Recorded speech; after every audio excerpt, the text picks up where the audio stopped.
Tenemos a Rocío Arcuri, ella que es licenciada en psicología, junto a nosotros vía Zoom, opinando sobre este tema, claro, compartiendo su opinión profesional. Rocío, muy bienvenida al programa. ¿Cómo estás? Buenas noches. Buenas noches, ¿cómo están? ¿Todo bien? Yo ando Muy bien, por suerte, gracias. Qué Un gusto bueno. estar acá.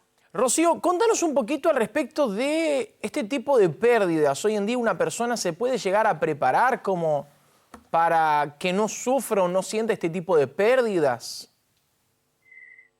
Lamentablemente no. Esa es la respuesta corta. No hay ninguna receta ni fórmula mágica para prepararse. Sin embargo, si es algo que se sabe que va a suceder en el caso de que se trate de una enfermedad terminal, por ejemplo, ¿no? Que es algo que está anunciado de alguna manera, es importante hablar del tema, no que sea algo tabú, sino que se pueda mencionar, poner sobre la mesa entre los padres, por ejemplo, ¿no? En la medida en la que hablamos y nombramos las cosas y las decimos en voz alta, las asimilamos. Entonces, si se quiere, es una forma de prepararnos para lo que va a pasar, aunque no hay manera real de prepararse para algo tan trágico. ¿Y cómo sigue la vida después de una pérdida? Porque hay gente que directamente ya no le ve sentido a la vida, otras directamente ya prefieren no vivir, y muchos han muerto de depresión, hasta han recurrido al suicidio. Claro que es algo que uno no aconseja, pero ¿cómo seguir, cómo desenvolver, cómo continuar la vida después de una pérdida como estas? No, es importante saber que no es algo que uno deja atrás ni que deba dejar atrás, ¿no? A veces tenemos como la idea de que para continuar la vida uno tiene que dar vuelta a la página, superar esto como si algo sí fuera posible y seguir. Y la realidad es que las personas que amamos y que murieron siguen estando presentes con nosotros, nos moldearon, nos cambiaron y nosotros somos quienes somos luego del paso de esa persona a través de nuestra vida. Entonces, no es algo que, digamos, podamos superar, sino que podemos movernos hacia adelante con esa experiencia. No es algo que sea sencillo desde ya, y en caso de que se desarrolle un duelo complicado, el nombre correcto es duelo complejo persistente, se puede pedir ayuda, digamos, a un terapeuta como para poder hacer ese proceso un poco más acompañado. Pero bueno, desde ya no es algo sencillo. Quería igualmente resaltar esta diferencia de no es que algo así se supera, sino que uno se mueve hacia adelante con esto, no dejándolo atrás. Ahora, ya hablando acerca de pérdida, ya es algo que causa dolor, hasta ya perder un padre, perder un familiar, perder un abuelo, ya es algo que duele. Pero cuando un padre pierde a un hijo, este tipo de dolor, ¿llega a tener alguna consolación, podemos decir así? ¿Hay algún tipo de consuelo como para este padre que ha perdido un hijo? Es un tema muy delicado y no hay una respuesta correcta realmente para esto. Lo que sí es cierto es que, a ver, los duelos duelen, los duelos son difíciles, pero hay duelos que esperamos, ¿no? No es lo mismo que un hijo tenga que atravesar el duelo de su madre que tiene 90 años que un padre tenga que atravesar el duelo de su hijo que tiene 11, por ejemplo, ¿sí? Hay características o circunstancias de los duelos que hacen que sean mucho más difíciles de atravesar. Una es esta característica, ¿no? Que sea un padre que tiene que duelar a un hijo cuando la lógica indica que siempre va a ser al revés. Hay otros factores que también hacen que ese duelo sea más complicado, como las circunstancias de la muerte. No es lo mismo si esa persona tuvo un accidente, si era una enfermedad y era algo que se esperaba, si se suicidó, ¿no? Hay un Claro. montón de otras cosas que pueden hacer que sea mucho más complicado. No sé si existe consuelo y no es algo que me animaría a decir.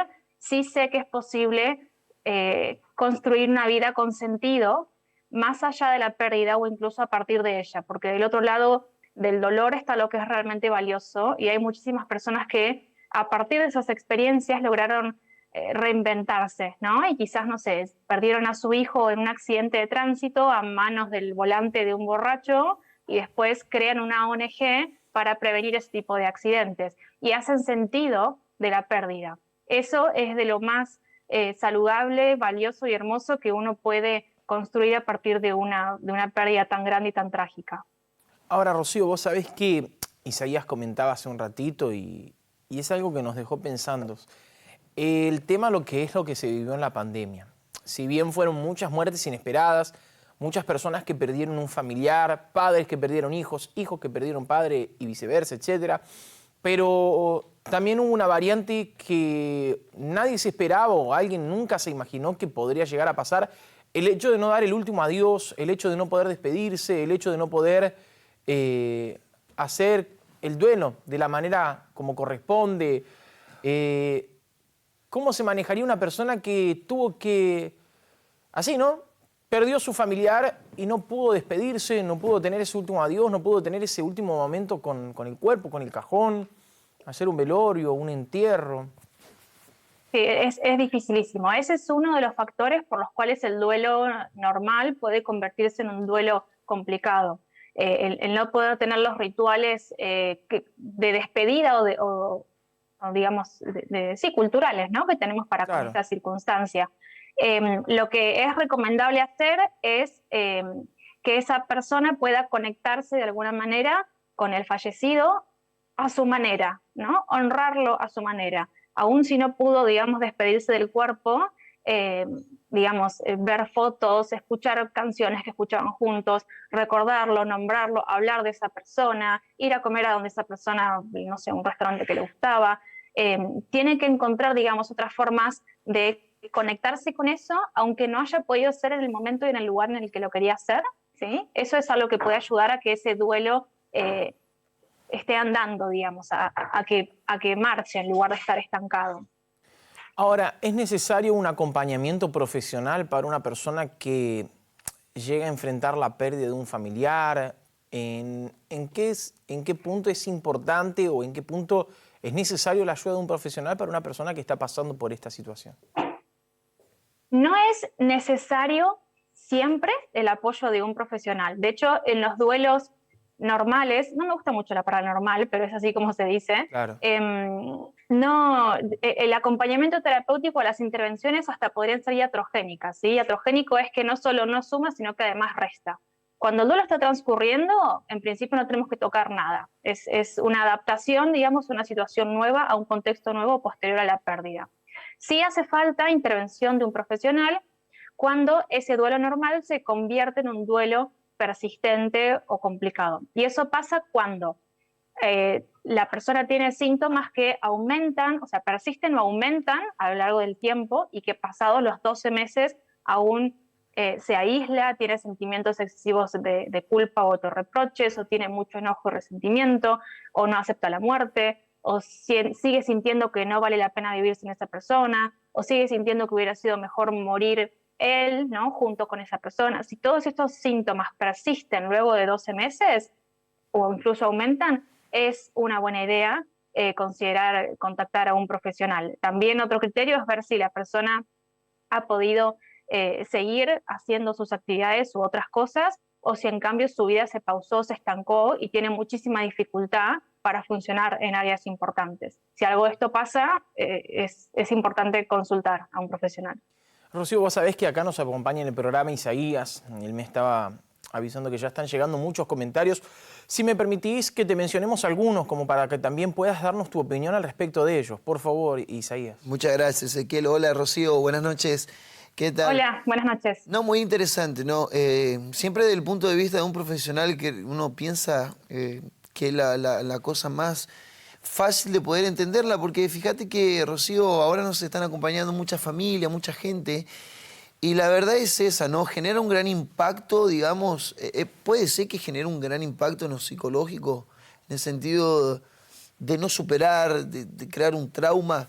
Ustedes venían charlándolo mucho y los mensajes que más me llegan son así, son mensajes realmente que uno dice, yo se lo comenté a Ezequiel, le digo, vamos a tener que tener cuidado con los mensajes porque son mensajes así, fuertes. Madres, por ejemplo, acá, mira, sin irme más lejos, ¿te puedo leer un comentario? ¿Sí? Sin irme más lejos.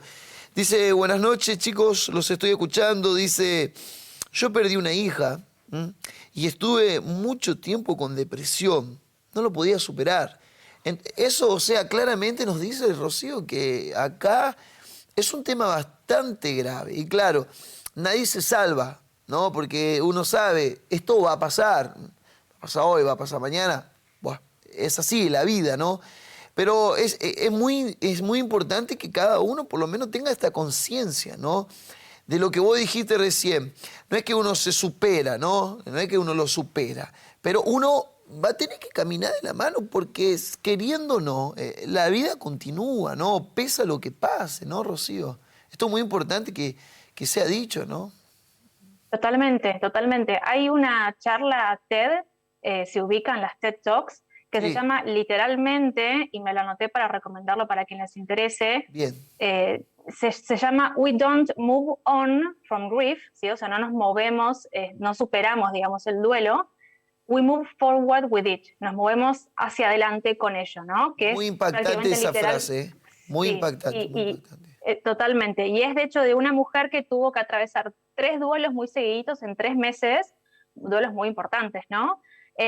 Y cuenta cómo no, una de las frases que más le molestaba que la gente le dijera es tipo, bueno, superalo, ya lo vas a superar. Tipo, no, no se supera. Yo no doy vuelta a la página, no me olvido de esto que pasó. Me muevo hacia adelante con esto y esto es parte de mí. Y algunas heridas no están destinadas a cerrar y yo me voy a seguir acordando de esto y voy a seguir sintiendo esa falta y me va a seguir doliendo y eso es normal, porque no existe que uno haga borrón y cuenta nueva, ¿no? Y eso es algo que es difícil, pero a lo que hay que hacerle lugar y que hay que aceptar. Y va a haber días buenos y va a haber días malos. Lo importante es que uno pueda saber qué es lo que es valioso y tratar de seguir moviéndose en esa dirección, aún en presencia de emociones difíciles, de recuerdos difíciles y de pensamientos difíciles. Por eso, mira, recién me acaban de mandar un mensaje mientras vos estabas hablando, dice, nadie entenderá eso. Sí, es verdad, nadie lo va a entender, ¿no? Lo que recién acabaste de mencionar. Superá. Y nadie va a entender que es difícil, pero la conciencia de ir hacia adelante, ¿no? Yo creo que lo que vos recién mencionaste, ¿cómo es la frase que dijiste recién? En inglés creo que... En inglés o en castellano, perdón. Decímelo en inglés y en castellano, ¿eh? Perfecto. En inglés es we don't move on from grief, we Ujú. move forward with it. ¿Sí? Y en castellano eso significa que no superamos un duelo, sino que nos movemos hacia adelante con él. Qué interesante, sí que la verdad que a pocas palabras buen entendedor, ¿no? Como uno siempre suele decir. Pero para resumirlo, Rocío, y te cuento que me están llegando audios, ¿eh? Ojo, recién le hice una seña acá al asistente porque ya empezaron a caer los audios, qué bueno escuchar lo que la gente opina. A mí me gustaría saber, Rocío, desde tu punto de vista, qué es lo que se podría decir en este momento un mensaje tipo así a la sociedad, ¿no? A concientizar. ¿Qué crees vos o cuál es tu opinión que la gente tendría que saber, tendría que tener la conciencia con respecto a este tema? Bien, Claro. lo primero que diría es que el duelo no es un proceso lineal, ni tampoco como una cosa cíclica. El duelo es como si fuera un péndulo, ¿sí? Y yo tengo en un lado el dolor y por otro lado la restauración, que es básicamente el mundo sigue girando, necesito resolver problemas. Mientras ese péndulo esté oscilando entre los dos polos, uno va a estar bien. El problema ocurre cuando uno quiere trabar ese proceso natural, no normal, de duelo normal, para, por ejemplo, me quedo en la restauración, evito conectarme con el dolor, doy vuelta a las fotos, no voy al cementerio, no quiero pensar en esto. O el otro lugar, me conecto exclusivamente con esto y dejo de lado todas las otras cosas que eran importantes para mí, no voy a trabajar, no como, no hago más nada que pensar en esto y si en algún momento me lo olvido, siento que lo voy a perder, ¿no? Si podemos oscilar entre las dos cosas, vamos a estar bien. Y oscilar entre esas dos cosas va a implicar sentir emociones variadas. Algunas van a ser agradables, otras van a ser desagradables. Y lo importante es que uno sepa, ante todo, que es normal. Que es normal sentirme mal después de 6 meses, después de un año, después de 2 años, que voy a tener semanas buenas y semanas malas, y que está bien, por ejemplo, que yo me ría por algo que pasó, ¿no? No soy un mal padre, por ejemplo, o un mal hermano, si de repente a los 3 meses de la pérdida logré reírme por algún chiste que alguien me hizo. Entonces, diría que eso como fundamental, porque si uno sabe cómo funciona el duelo, puede estar un poco más tranquilo y normalizar eso que le pasa.